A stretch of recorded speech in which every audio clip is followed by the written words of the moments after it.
stay tuned. I'm here with our fabulous guest, Sandeep Das. Oh, we got to... That's so nice. How did you enjoy his concerto, his performance? Yes, so we have done this collaboration on this piece. This is our third time together. The first time was in Asheville, North Carolina. And actually, Danuk, the composer of the piece, introduced me to Sandeep. And I would love to talk about the whole art of tabla playing with you, because I think it's so different from the Western tradition of learning an instrument. I started playing the piano at the age of 3.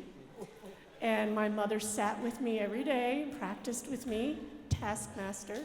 But then I got to, go to school and do all kinds of stuff and, like hide my music behind the piano so I wouldn't have to practice, play with my friends.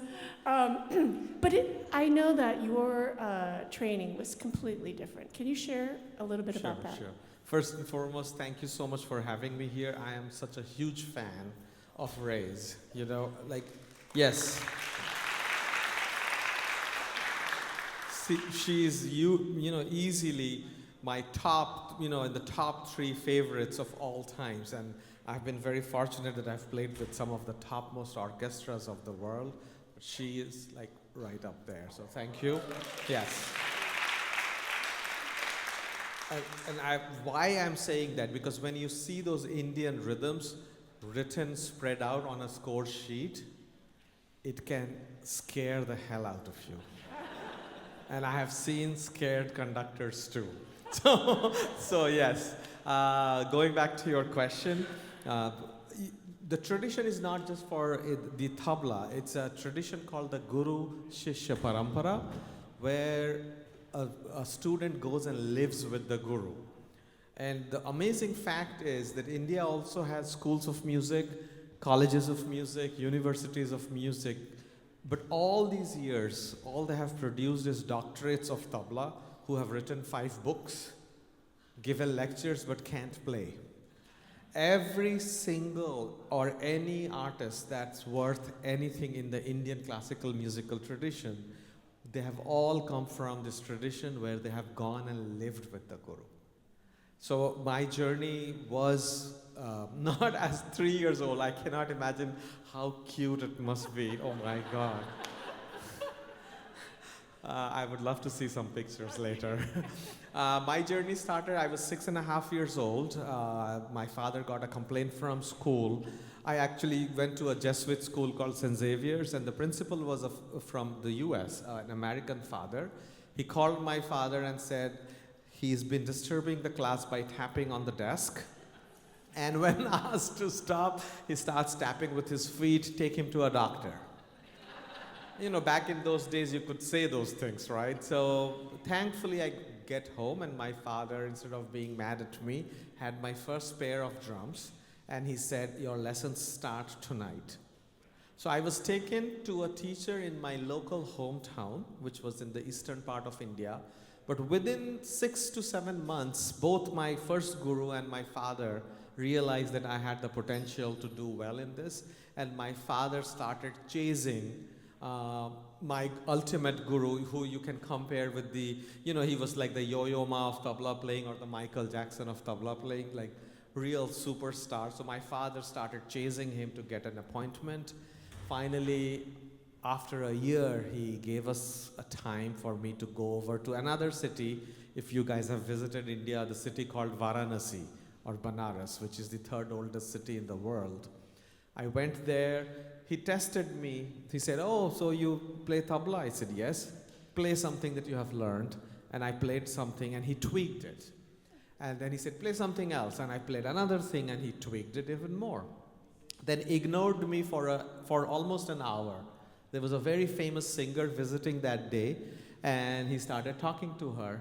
Of course, my father was thrilled. He was getting to see 2 stars of his life right there. But I, as a little kid, was getting very impatient. And then suddenly he turns towards me and he said, oh, by the way, play it again. Play that first thing again. And when I played, he said, no. Can you play it the way you used to play it? And I couldn't. Then he said, okay, how about the second thing? And I played it, and he again said the same thing. Can you play it the way you used to play it? And I couldn't. And he turned towards my father and he said, I have tested. He has tabla in his blood. I was checking the container. Is it a container that will keep expanding as I keep pouring in? Otherwise, it's a waste of my time and your time. So I've checked the container, leave him here. Leave him behind. So that was something that my father was not prepared for. How do you leave behind a 6.5-year-old child? My father, thankfully, I'm so blessed, he took a transfer to that city. He changed his job, moved to that city with me, so that though I started living at my guru's home, he rented a small condo in my guru's house. So facilitated my learning. In the morning I would go to school, and then when I was of an age where I could be on my own, he went back to our hometown and I continued living there. And I also went to school, college and university and got a degree in English literature. But 12 years I lived with my guru. There were no prescribed lessons that, oh, this is your composition class, this is your improvisation class, nothing of that sort. A lot of my time actually was spent working in his garden, cleaning his car, going to get grocery. And you know, there were times when I would question, have I come here to become a gardener? But I'm not kidding. Someday I will write a book. Everything he taught me is like a diamond in my pocket today. He was not teaching me tabla, he was teaching me a life as a musician. And everything that didn't make sense then makes 100% sense now. And I wish if he was alive today, I would go back to him and say, I think I'm prepared to learn from you now. And I would start all over again. So he was a genius guru. Wow, that's quite a story. Yep. So different from our tradition, and something we can learn from that, I think. Now, I want to go on to your success as a performer, and like collaborations are so important. Like all of you witnessed in February when we collaborated with Masamoto, and we did Kisetsu, that project that really focused on our community. Tell us the most important collaboration you've had, which is with Yo-Yo Ma. Tell us how you met him, maybe a story or two. I would love for you to share that story where you're at Symphony Center and you're sitting in the audience and Yo-Yo Ma's on stage and he's calling to you. So again, it's destiny probably, but all starts with my guru again. Though he was a traditionalist, he never stopped us from thinking differently. He actually was upset once because I hadn't gone to hear a pop band that was visiting town. And he said, why are you here? And I said, I thought I would practice. And he said, unless and until you go out and hear what's going on in the world, how will you know how bad you are? So to be aware of what you need to work, you need to go out and listen to everything. He said, if I ever hear that there's a gig in town and you are home practicing, that would be your last day with me. So incredible. So anyway, fast forward, God knows how many years. I have been playing in the US since 1990. But 2000, I got a letter. You know, this is before internet, before cell phones. I got a letter saying, someone called Yo-Yo Ma is inviting you to come play with the New York Philharmonic. I didn't know who he was. I couldn't care less. The money that was being offered was very good. So I said, that's a good amount. I said yes to it. I played with him, really bonded. And then to the story which Ray is mentioning, we were with the Chicago Symphony Orchestra. And I was supposed to play with him a duo the next day. But I had rehearsed that day with him. He was playing with the symphony, and the second half was a Brandenburg concerto that he was joining them to play. I was in the audience, like literally in the last row, wearing my t-shirt and torn jeans and whatever. He suddenly got up on stage and he mentioned to the orchestra and the conductor, he said, I want to show you guys something different today if you allow me. And who says no to Yo-Yo Ma? So yeah, they said yes. And suddenly he said, well, Sandeep, I know you are in the audience. Come on, come to the stage. And I was like, you must be kidding me. And he said, I know your tabla is here because you rehearsed with me this morning. So you come out. And I didn't have an option because the platform and my tablas were brought out. So suddenly I am on stage with him. And he, like this, he comes up to me and he says, so have you played the Brandenburg Concerto before? And I'm like, what?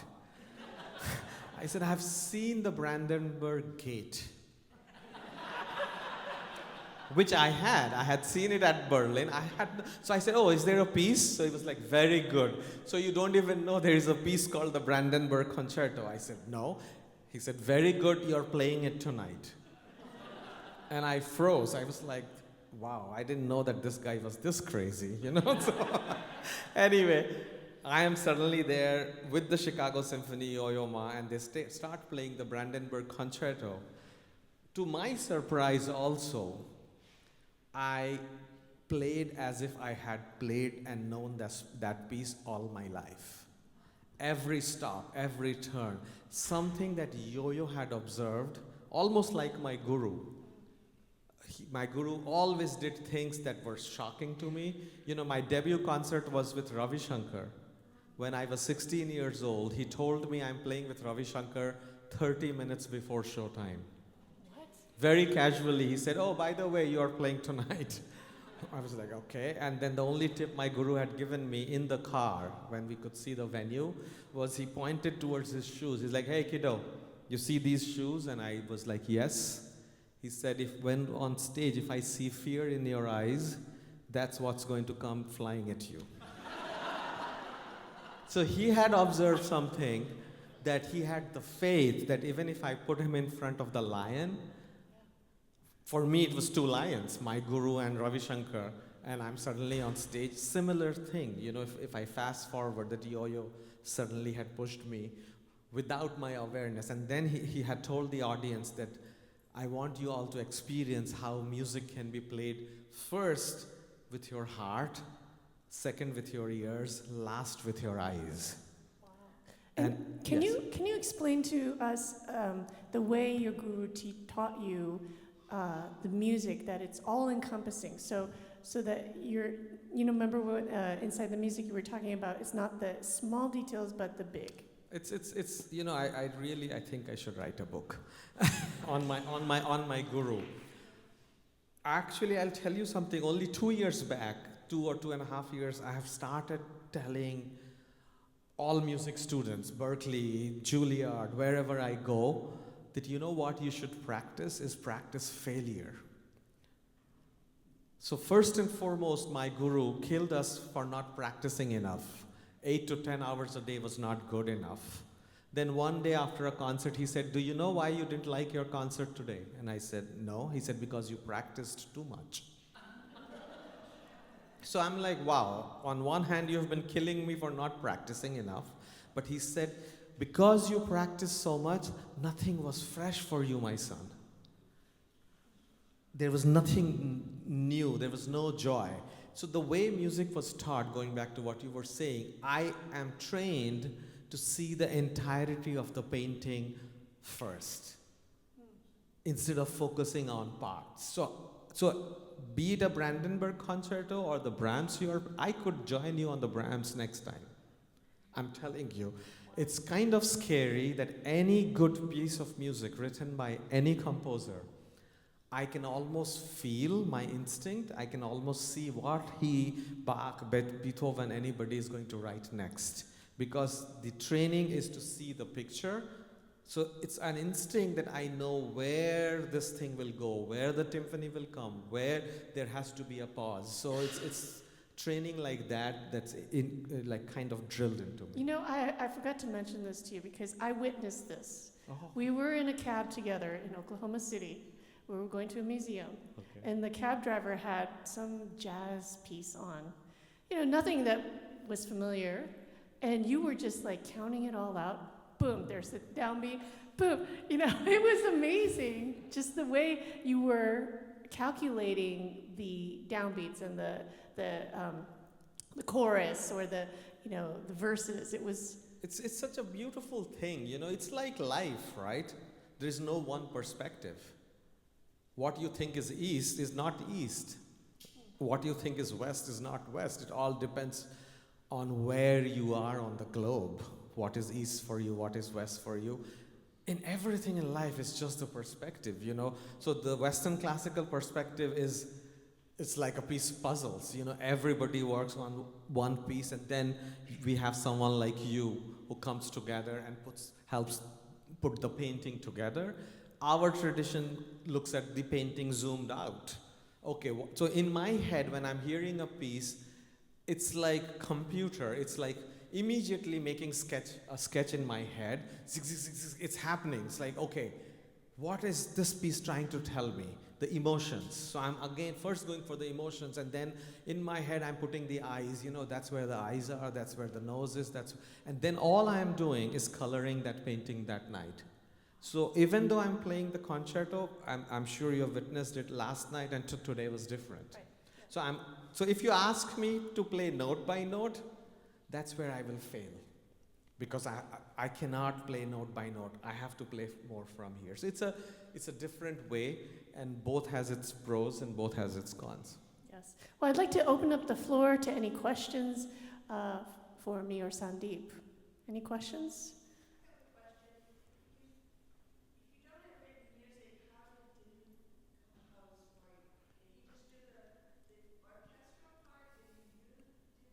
Great question.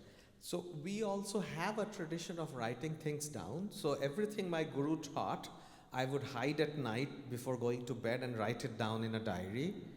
I have like 10, 12 diaries, which my wife was almost going to garbage because she never saw me going through those diaries. Thankfully, she waited for me to come home, and she said, "You don't need these, do you?" And I almost died. So Dinuk, first and foremost, I always joke that in his past life, he was 100% a tabla player because he loves the instrument.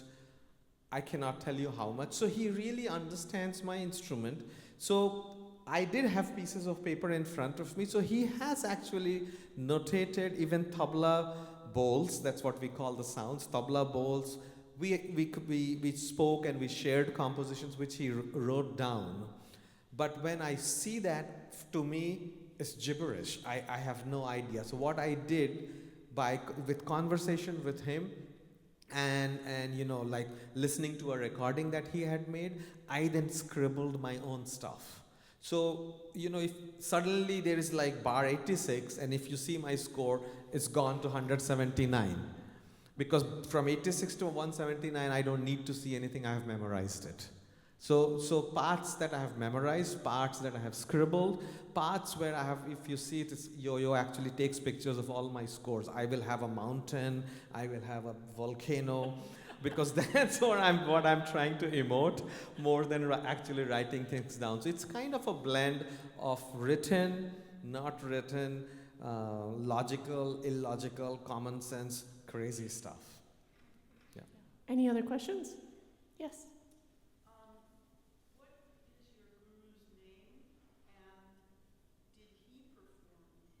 Oh, he as I said, he was a superstar performer. I would love to share something with all of you. If I have to send a child to learn music, I will send it to someone who knows only 4 things, but is a successful performer.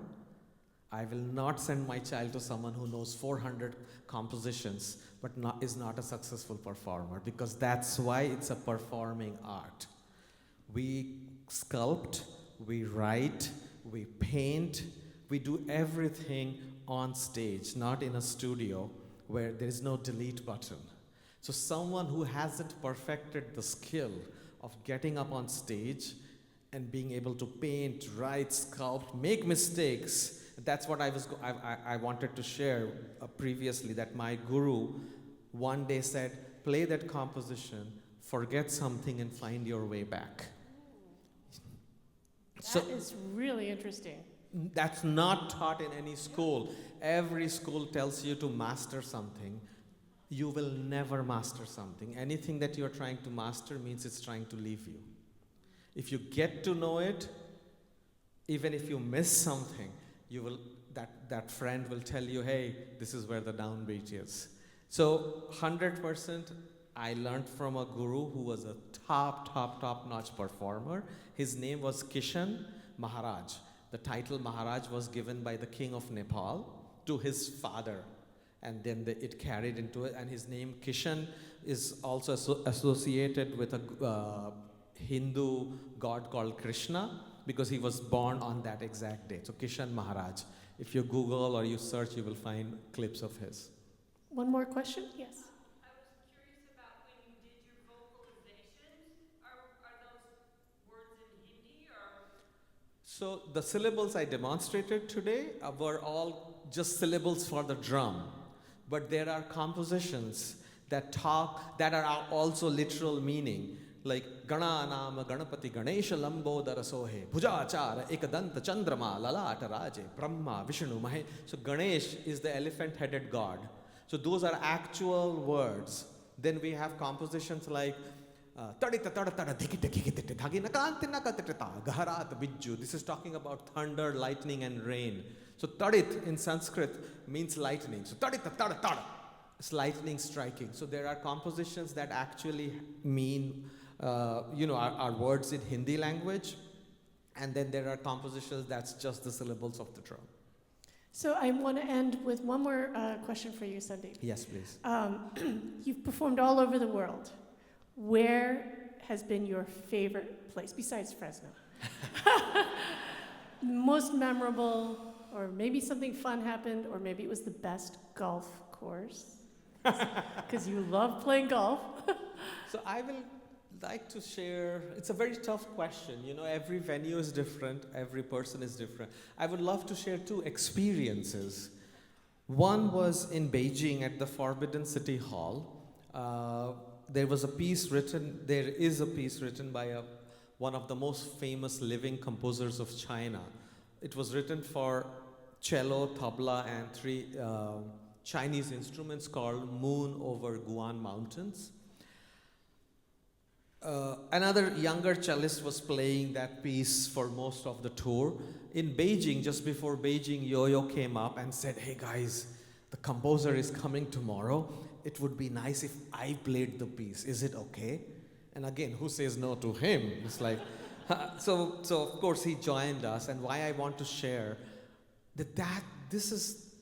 those are those ethereal moments that Yo-Yo decided to play that piece in Beijing. And this is Yo-Yo, this is me, and this is the other musicians, and there's one Chinese musician there. And this piece starts with Yo-Yo's solo, and my eyes are closed, and we start playing. And as Yo-Yo starts playing, I'm like, oh my God, he's playing a wrong piece. Which has happened in the past, because he's so busy that he will walk in and he has done that, and people have to say, we are not even playing that piece, This does not leave this room, by the way, okay? So in my heart, I'm like, oh my God, is he playing the wrong piece? It takes me a few seconds. It's actually a few seconds, but it seemed like an hour, like that, to me to realize that he had taken the same piece from here, he had brought it up here. So all those nights before, the 8 concerts, I was hearing something that was here. It took me a few, whatever long to realize that, oh my God, he's taken the same piece, but his approach has taken that piece from here to here. I had to meet him there. The composer was crying at the end, and he came and hugged me with tears, in his 80s at that time, and he said, Sandeep, what a solo. And I have chills sharing this. And I was like, it's not me, it's him. Because, when you play with Kobe Bryant, he's playing a game at that level, or Tiger Woods. You cannot play the game with him here. So those are some of the nice moments when I play with someone really good that pushes me to meet them. That's one experience. And then the other experience is I was playing in the St. Peter's Cathedral in Zurich. And, you know, they had beautiful flowers and everything was great. This is early 90s, I'm in my 20s. The tabla is sounding like God. I remember a moment that I'm sure that I had left my body. Everything came together in such a way that I was not on stage. Only I know that. I had left. I came back and almost like shocked myself. I'm like, oh God, I must be like completely off of everybody else. Nobody noticed it, and I experienced it. I think those two experiences really stand out. That's phenomenal. Well, thank you so much, Sandeep. Thank you. Thank you for staying and stay tuned. Have a wonderful rest of your evening.